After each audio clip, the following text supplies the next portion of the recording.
أريد. خلينا أجرب معاكي ترند كم من 10 لأكتر طرق التسويق تجيب مبيعات. تمام، يلا. تسويق بالمحتوى كم من 10؟ طيب بص يا محمد، التسويق بالمحتوى 9 من 10 لأنه بيعتمد على بناء ثقة مع جمهورك ومحتاج كمان وقت وصبر. طب بالنسبة للإيميل ماركتينج كم؟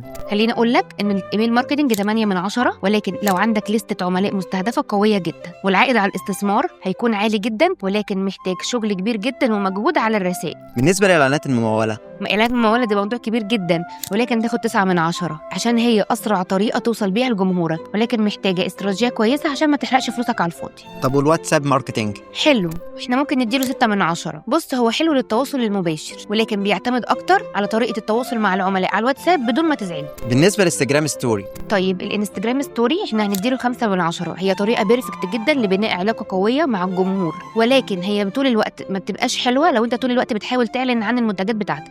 بالنسبة لليوتيوب؟ طيب اليوتيوب 9 من 10 لأن محتواك بيعيش سنين وبيشتغل كأصل رقمي طول الوقت، ولكن محتاج إنتاج منتظم وصبر.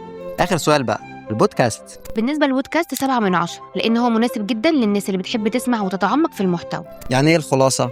مفيش طريقة واحدة تكفي، النجاح بيجي من أكتر من طريقة لما تستخدم أكتر من قناة تسويقية مع بعض وتعرف بالظبط إيه الأنسب لجمهورك.